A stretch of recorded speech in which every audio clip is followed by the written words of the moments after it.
Bang, punya rekomendasi buku nggak yang ngebahas tentang kerja copywriter itu seperti apa sih? Dan buku yang menjelaskan tentang dasar-dasar copywriting. Nah, jika kalian lagi pengen jadi seorang copywriter dan atau pengen belajar tentang dasar-dasar copywriting, gue punya sebuah rekomendasi buku yang mungkin cocok untuk dibaca, yaitu Advertising Strategy.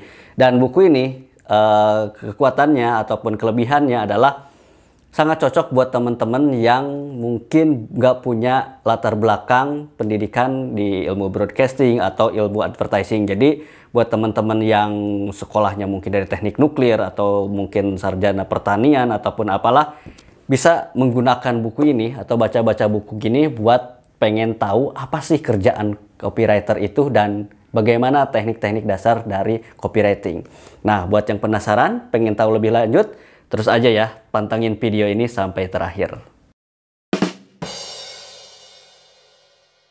Sampurasun, selamat datang di channel gua, dan kali ini gua akan mencoba membahas sebuah buku yang berkaitan dengan kerjaan seorang copywriter dan teknik-teknik dasar copywriting ya. Oke, mungkin sebelumnya gua perkenalkan diri dulu ya. Nama gua Andi Resnadi dan gua bekerja sebagai copywriter di sebuah biro iklan dari tahun 2007. Nah, kalau kalian baru lihat video ini sekarang, tinggal tambahin aja ataupun tinggal ya hitung aja dari 2007 sampai sekarang udah berapa tahun. Nah, kebetulan gua itu bukan orang yang punya dasar pendidikan periklanan atau advertising atau bahkan broadcasting. Gua itu lulusan dari psikologi.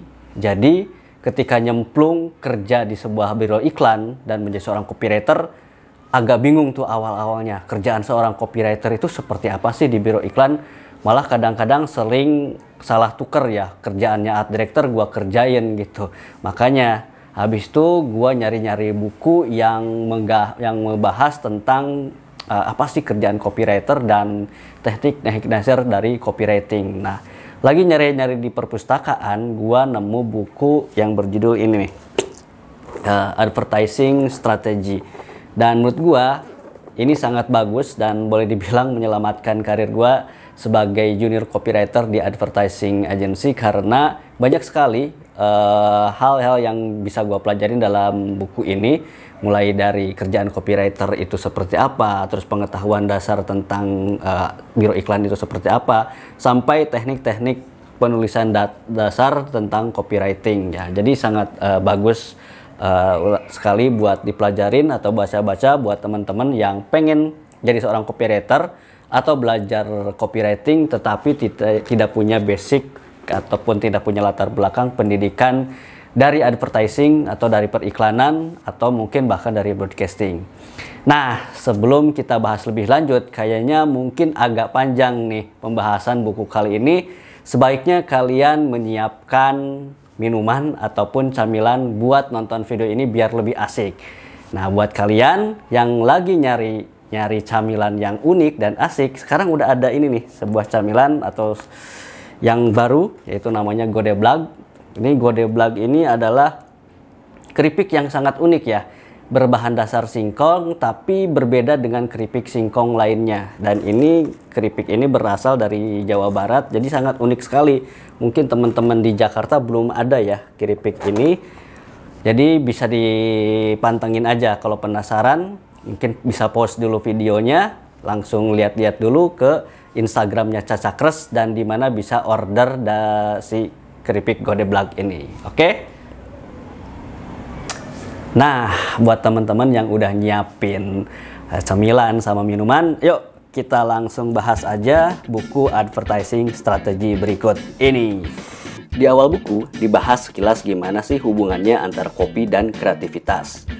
Terus dijelasin seperti apa sih tim kreatif di sebuah biro iklan dan peran si copywriter di tim kreatif bareng tim kreatif lainnya kayak art director dan creative director.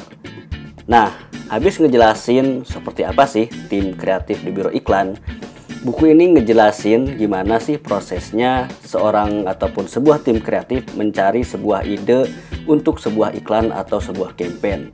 Di sini dibahas beberapa pendekatan-pendekatan konsep sebuah ide, tips-tips konsep ide, proses brainstorming dan juga apa yang mesti dilakukan ketika kita ngalamin kebuntuan pas nyari ide. Headline, salah satu yang penting dalam iklan, dibahas cukup panjang lebar di buku ini. Mulai dari pentingnya sebuah headline buat iklan, fungsi headline itu buat iklan seperti apa, tipe-tipe headline, dan kapan kita menggunakannya, cara nulis headline yang lebih efektif, gak ketinggalan gaya headline yang terbukti ampuh di dunia iklan. Pembahasan tentang tagline juga lumayan komplit, mulai dari cara nulis tagline yang lebih efektif hingga metode buat bikin tagline. Dalam hal ini, si penulis ngajuin metode Creative Tree buat nyari tagline. Copywriting buat body copy juga dibahas secara panjang lebar, sampai-sampai satu bab khusus buat ngebahas body copy ini. Di bab ini dibahas mulai dari tipe-tipe penulisan body copy sampai kesalahan-kesalahan penulisan body copy, dan dijelasin juga gimana cara ngebenerinnya. Nah, setelah ngejelasin tentang headline, tagline, dan body copy, buku ini juga nerangin gimana sih aplikasi dari teknik copywriting tadi di berbagai media, seperti di media cetak, TV, radio, out of home, direct mail, internet, materi promo, dan point of purchase, hingga business to business.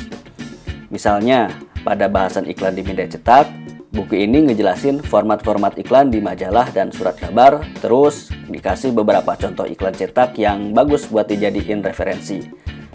Contoh copywriting yang menarik buat iklan dengan media luar ruangan seperti billboard, halte, di dalam bis atau luar bis, tembok, dan bahkan tempat-tempat umum lainnya juga lumayan banyak nih di buku ini. Jadi asik juga sih buat referensi kita saat kita dikasih project buat ngide iklan dengan media luar ruangan. Nah, buat yang penasaran gimana sih nulis iklan TV itu sebenarnya, buku ini bagus banget buat dijadiin referensi. Soalnya di sini dijelasin juga istilah-istilah dasar penulisan skenario atau skrip. Jadi buat yang belum pernah belajar penulisan skrip video ataupun skenario sangat ngebantu banget. Kemudian juga dikasih contoh bentukan skrip-skrip TV itu kayak gimana sih, dan prosesnya dari skrip hingga dijadiin sebuah storyboard. Pada pembahasan copywriting buat iklan radio, buku ini juga ngejelasinnya cukup komprehensif, seperti teknik-teknik kreatif buat iklan radio, plus contoh skripnya, sampai cara nulis lirik buat bikin jingle. Aplikasi copywriting buat direct mail juga dibahas di buku ini. Selain surat fisik, juga dibahas internet mail dan tentunya juga tips dan trik cara nulis direct mail yang efektif.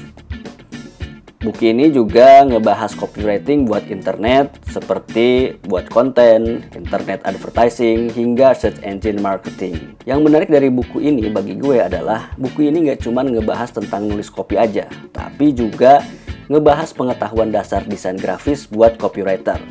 Mulai dari alasan kenapa seorang copywriter harus ngerti desain, prinsip-prinsip dasar desain, pengetahuan tentang tipografi, teori warna, dan format warna yang umum digunakan, sampai penjelasan dasar-dasar layout dan contoh-contohnya. Nah, kalau ngerti proses desain, si copywriter gak bakal asal-asalan ngasih komen buat layout yang udah dibikin oleh art director. Ya, gitu aja bedah buku kita yang berjudul Advertising Strategi. Dan menurut gue ya, salah satu kelemahan buku ini, meskipun sangat bagus untuk teman-teman dijadikan referensi copywriting, kelemahannya adalah karena buku ini adalah buku yang sangat tua, bukan sangat tua, cukup lama lah, cukup klasik gitu. Dan kalau gue lihat di sini sekitar tahun 2006 diproduksinya. Jadi buat teman-teman yang mungkin lagi nyari referensi buku buat nulis copywriting di sosial media seperti TikTok dan Instagram, Facebook dan segalanya, ataupun ke digital marketing yang sekarang, ya buku ini belum ngebahas tentang itu ya, karena di tahun buku ini ditulis sekitar tahun 2006-an, sosial media yang seperti kita kenal sekarang belum ada ya, mungkin masih embrio kali ya, mungkin Friendster kali ya, baru ada Friendster atau apa gitu zaman segitu, mungkin Facebook udah ada tapi belum seperti zaman sekarang. Dan copywriting untuk internet yang dibahas di buku ini masih copywriting untuk banner, terus bikin landing page, juga email marketing dan sebagainya. Jadi belum sampai ke gimana sih cara copywriting ke sosial media seperti zaman sekarang. Tapi meskipun demikian, buku ini masih punya ataupun bagus lah buat dijadiin referensi buat teman-teman belajar, terutama di teknik-teknik dasar copywriting. Dan mungkin salah satu kelemahan yang lain dari buku ini adalah susah untuk dicari ya, terutama di pasar Indonesia. Ini gue juga dapat buku bekas ya dari Blok M, itu nggak tahu punya siapa dulunya.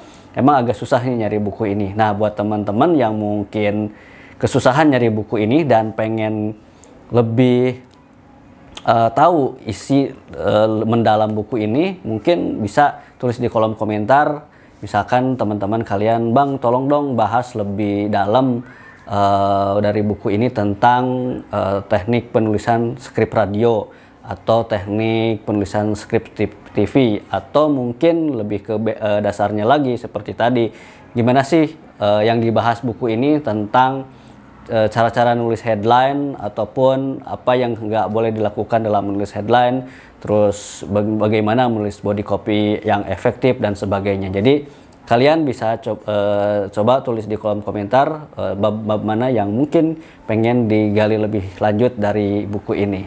Oke, gitu aja, dan jangan lupa untuk subscribe dan tekan loncengnya biar kalian dapat informasi video-video yang akan dari gua, video-video gua yang akan ngebahas tentang copywriting dan seluk-beluk copywriter selanjutnya. Oke, sampai jumpa.